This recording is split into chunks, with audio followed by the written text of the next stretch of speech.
Baik, selanjutnya kami persilakan kepada Mas Ihsan yang akan dijawab oleh Kiai Syarif. Silakan Mas Ihsan. Cek. Bismillahirrahmanirrahim. Assalamualaikum warahmatullahi wabarakatuh.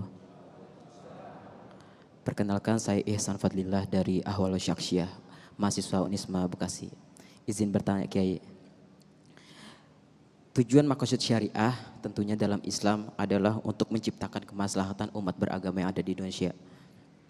Dan Allah berfirman di dalam surat An-Nahl ayat 90, Innallaha ya'muru bil adli wal ihsan wa ita'i dzil qurba wa yanha 'anil fahsya'i wal munkari wal baghi ya'izukum la'allakum tadzakkarun. Dalam ayat ini Allah memerintahkan manusia untuk bersikap adil dan baik.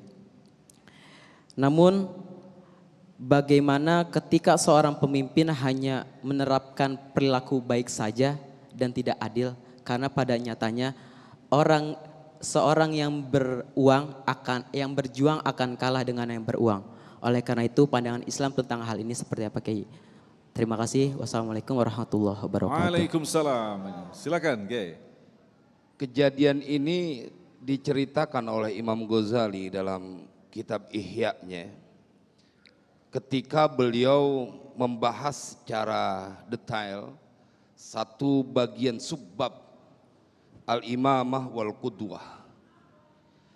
Dalam kitab itu diceritakan Nabi tegur keras seorang lelaki yang bernama Mu'adz bin Jabal karena beliau menjadi imam baca surat Al-Baqarah. Kemudian ada makmumnya yang keluar nggak sanggup Al-Baqarah 2 juz setengah kurang 2 kaca, kurang 2 halaman. Dia keluar, begitu diadukan ke Nabi, Nabi marah. Afattanun anta ya Mu'adz, ente mau datengin bencana wahai Mu'adz. Dia benar baca surat Al-Baqarah pahalanya banyak. Tapi pada saat itu dia tidak berlaku adil karena Nabi suruh apabila engkau sholat di depan banyak orang, maka fal yukhaffif, ringankanlah. Fa inna fihim ad-dha'ifa,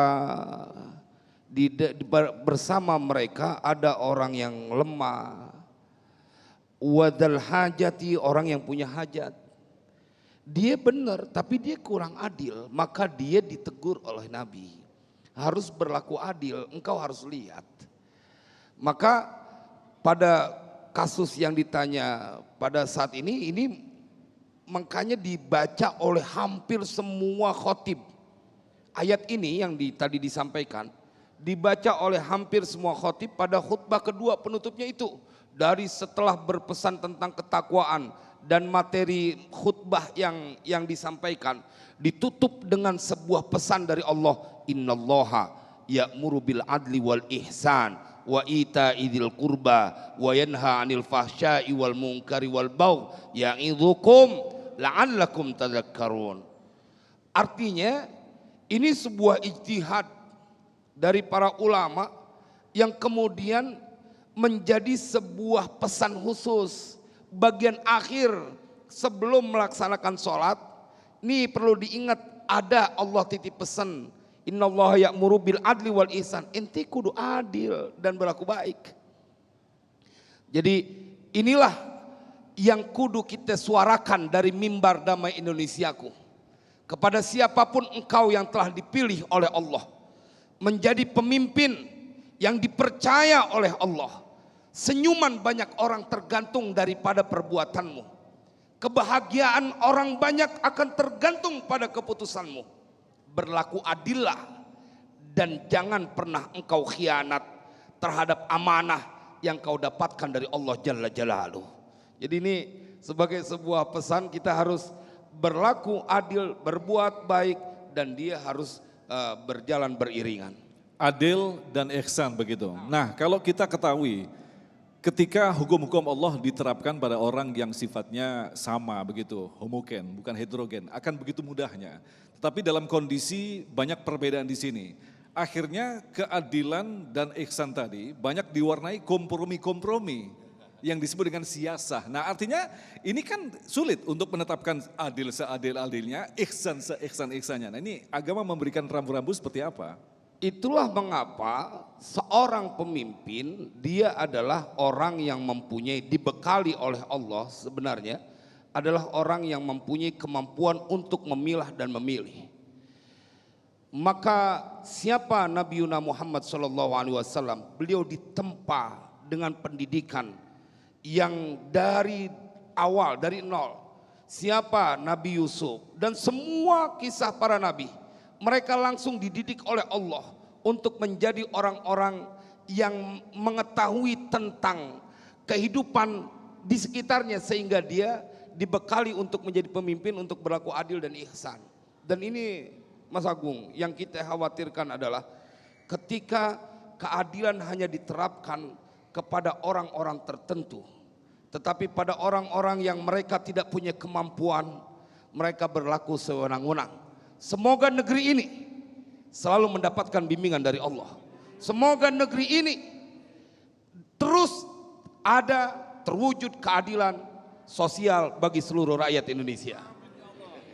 Nah, kita kembali ke Ustadz Jumarunia tadi. Kalau kita berbicara tentang keadilan dan ihsan tadi, dalam kasus menetapkan keadilan di rumah tangga.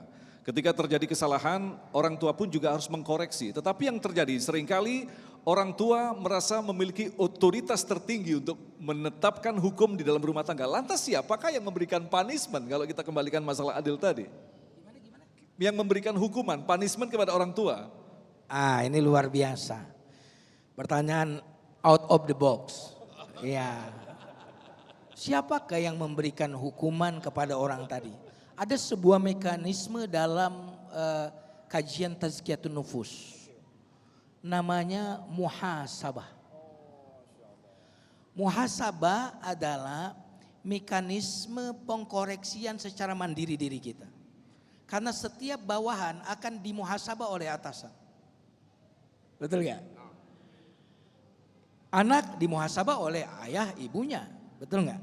Istri dimuhasabah oleh suami. Tapi siapa yang berani memuhasabah suami?